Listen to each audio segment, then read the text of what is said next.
जय हिंद दोस्त, मैं आपका दोस्त अवाजीत अंतर्राष्ट्रीय प्लेयर। बिहार से बहुत बड़ी बड़ी खबरें आ रही हैं बीपीएससी को लेके, बिहार लोक सेवा आयोग को लेके। उसके साथ साथ के पाठक साहब ने भी अभी जो मंत्रालय मिला है उसमें जाने से उन्होंने इनकार कर दिया है।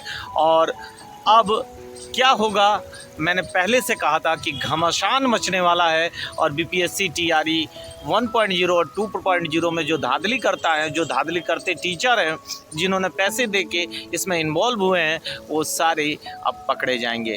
और के पाठक साहब के पास इतने सारे सबूत इकट्ठा हैं कि वो ये सिद्ध कर सकते हैं कि बीपीएससी 1.0 और 2.0 में धांधली हुई है। अब यहाँ पे मुख्यमंत्री साहब पूरी तरीके से फंसते दिख रहे हैं, क्योंकि उनके कई ऐसे रिलेटिव हैं, कई ऐसे मंत्री हैं जो कि इस धांधली में शामिल होने की संदेह जताया जा रहा है कि वो शामिल हो सकते हैं, जो कि सूत्रों के आधार पे हमें पता चला है। अभी आपने आज की घटना देखी है कि बिहार में फिर से एक और पुल टूट गया और उसको लेके भी बहुत सारा बयानबाजी सामने आ चुकी है। अब इस घटना के बाद बहुत सारे मुद्दे सामने खुल के आ गए हैं। अभी एक और मुद्दा जो अभी मैं नाम नहीं लेना चाहता हूँ, आप जानते हैं एक और भर्ती प्रक्रिया में बहुत बड़ी धांधली हुई है, जिसमें बहुत सारों का बिहार में भी गिरफ्तारी हुई है। मालूम चला है 33 लाख रुपए में डील हुआ है। सूत्रों के हवाले से जो सूचना मिली है उसमें 33 लाख में डीलिंग हुई है स्टूडेंटों से। और ये इंडिया का सबसे बड़ा घपला है। और पूर्व अभी जस्ट पहले जो हमारे केंद्रीय शिक्षा मंत्री हैं, उन्होंने इस बात को मानने से इनकार कर दिया था कि हाँ कहीं धांधली हुई है। लेकिन जब सारा पोल पट्टी खोल के एकदम पत्रकार हावी हो गए, हम लोग हावी हो गए, तब शिक्षा मंत्री ने थोड़ा सा स्वीकार किया है कि हाँ सूत्रों के हवाले से थोड़ी सी सूचनाएं मिली हैं। अब बताइए, जब केंद्रीय शिक्षा मंत्री का ये दशा है तो बिहार शिक्षा मंत्री का क्या दशा हो सकता है। और वो बीपीएससी यानी बिहार लोक सेवा आयोग के अधिकारी जिन्होंने मुख्यमंत्री के हाथों ज्वाइनिंग लेटर बंटवाया था, उनका क्या अस्तित्व रहा होगा। यानी मुख्यमंत्री की छवि को भी धूमिल करने का पूरा प्रयास किया गया। अभी आपको 2 दिन पहले मैंने न्यूज़ दिया था कि 55 लोगों की गिरफ्तारी हुई है, जो कि पहले से अपने बीपीएससी टीआरई 2.0 में भर्ती हुए थे और उनका जो सर्टिफिकेट है वो अवैध है, यानी धोखाधड़ी का बनवाया हुआ सर्टिफिकेट है, उसके आधार पे भर्ती हुए थे। हमने बताया था 159 लड़कों का नाम आया हुआ था, जिसमें से बाकी सब फरार चल रहे हैं। अभी उनकी भी गिरफ्तारी होना बाकी है।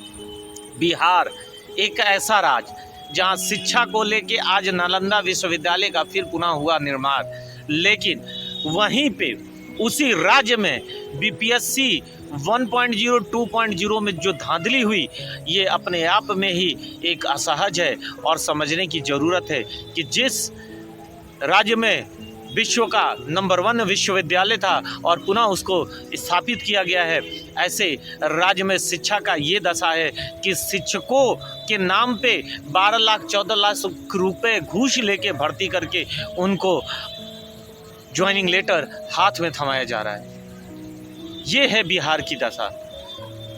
और बीपीएससी बिहार लोक सेवा आयोग का हृदय माने जाने वाला भाषा आर्ता को जब बीपीएससी द्वारा ही शून्य कर दिया जाए, तो आप समझ सकते हैं कि कितना बड़ा धांधली हो सकता है। वो भी उस समय जब बीपीएससी द्वारा पेपर ले लिया गया हो, विज्ञापन के मेन मुख्य पृष्ठ में उसको शामिल किया गया हो, और रिजल्ट जारी होने के 1 दिन पूर्व ही भाषा आहारता को शून्य कर देना अपने आप में ही एक साबित करता है कि कितनी बड़ी इस भर्ती प्रक्रिया के अंदर धांधली हुई है। दूसरा, बिहार लोक सेवा आयोग जो इंडिया का माना जाना लोक सेवा आयोग है, उसके द्वारा उर्दू और बांग्ला के टीचर के लिए हिंदी का पेपर दिला लेना और उर्दू और बांग्ला का टीचर नियुक्त कर देना भी अपने आप में एक बहुत बड़ा संदेह पैदा करता है।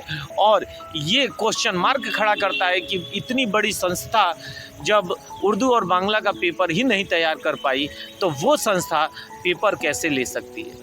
और जहाँ पे पेपर छपवाने के लिए दिया गया वो पहले से ही पूर्व से ही ब्लैक लिस्टेड है। कई राज्यों ने उसको ब्लैक लिस्टेड घोषित कर चुके हैं और बिहार राज्य में भी उसको ब्लैक लिस्ट घोषित किया जा चुका है।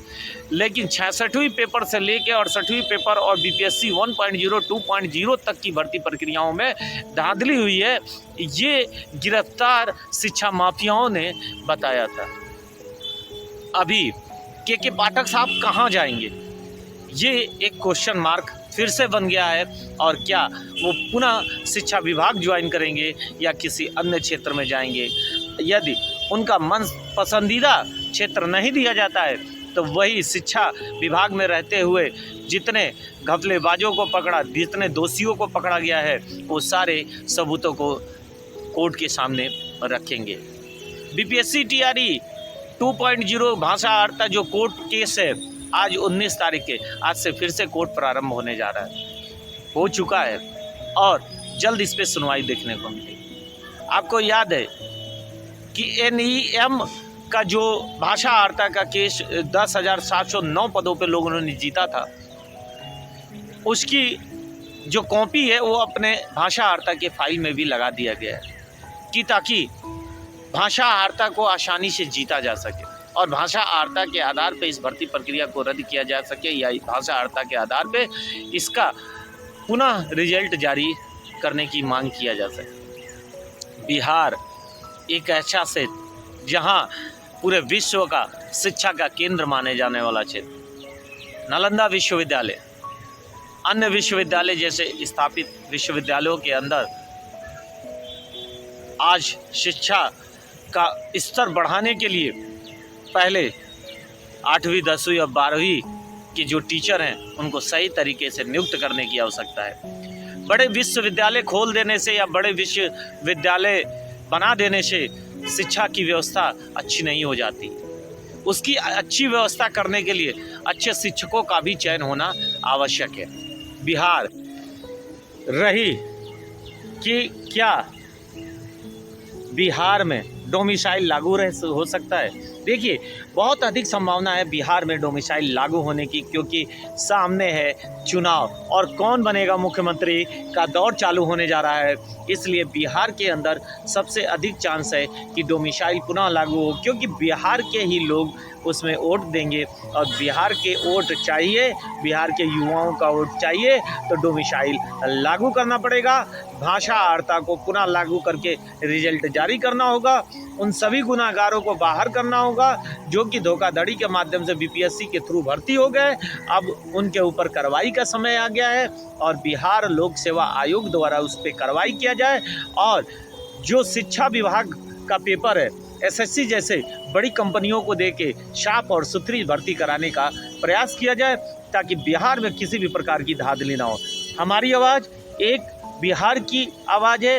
हर युवा वीडियो को अधिक से अधिक शेयर करिए ताकि हर एक आवाज़ आपकी आवाज़ बन सके और हम लोग की जीत हो सके। जय हिंद, जय भारत।